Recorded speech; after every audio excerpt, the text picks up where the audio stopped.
Labą dieną, su jumis studentų žinios.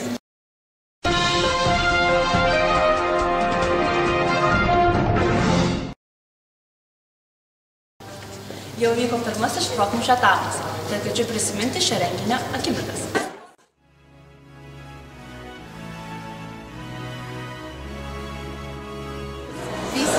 Nors nenori! Ant 20 tūkstančių dolerių konto.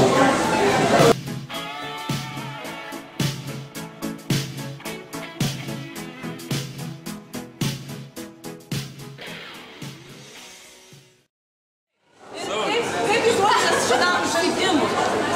Kaip jūs ruošiatės? Iš tikrųjų, aš galiu trumpai papasakoti. Aš prieš porą mėnesių išsiuntinėjau kiekvienam turinį listą, ką turi pasiskaitinėti.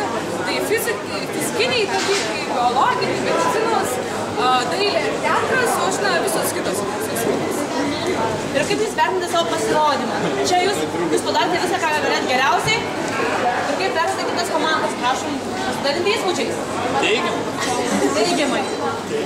Labai vertiname kitas komandas teigiamai, kadangi jie liko žemiau negu mes. Kokio tikėjotės susilaukti susidomėjimo iš studentų?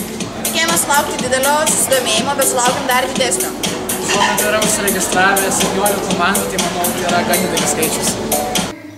Neužilgo ekonomikos fakulteto sudarytas Ekofestas. Šiek tiek daugiau sužinokime apie jį. Sveiki, su jumis studentų žinios. Šiandien kalbiname Vilniaus universiteto ekonomikos fakulteto pirmininkę bei pagrindinę Ekofesto organizatorę Rūtą Leandrą Andrijauskaitę. Sveiki! Sveiki! Taigi, kas yra tas Ekofestas? Ekofestas tai yra paskaitų ciklas skirtas studentams, kurie domisi verslu, taip pat tai gali būti ne tik studentai, tai gali būti ir verslo pasaulio atstovai, kurie nori pagilinti savo turimą žinias apie verslumą ir verslą, bei įgyti kažkokių tam tikrų įgūdžių, norint sėkmingai plėtoti verslą bei patį prekinį ženklą.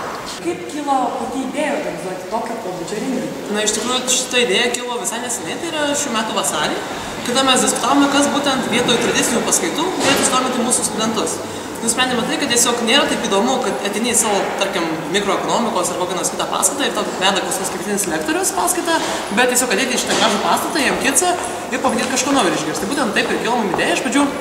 Aišku, mes norėjome daryti ne čia, norėjome daryti ant fakulteto stogo, tačiau dėl saugumo priemonių, oro sąlygų, taip, veikia oro sąlygų, mes to nepadarėme ir darėme tiesiog čia, kur yra nauja ir gražu viskas.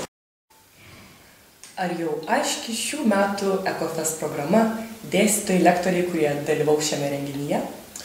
Nu, iš esmės viskas jau kaip ir yra aišku. Tai visas renginys vyks nuo 1 iki 5 valandos. Tai nuo 1 valandos bus registracija, o vėliau prasidės lektorių paskaitos. Tai 2 valandą bus atstovai iš DNB, kurie pasakos apie startupus.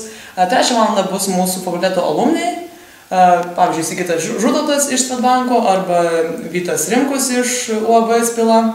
Taip pat nuo 4 valandos bus Verslo galų fondo vadovo Arvydo Strumskio paskaita.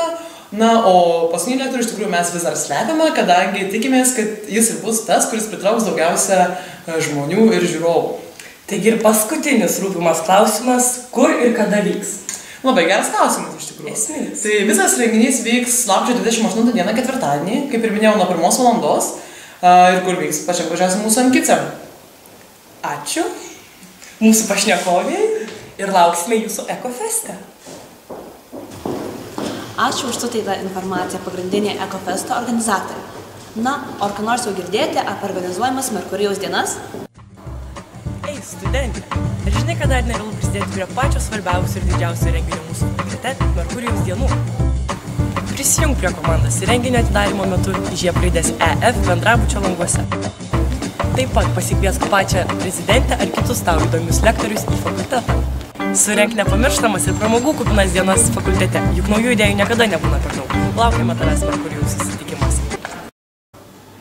Dėl detalesnės informacijos galite kreiptis į šio renginio pagrindinę koordinatorę Ramintą Zapolskaitę. Ir ačiū, kad žiūrėjote. Iki kitų susitikimų žiniose.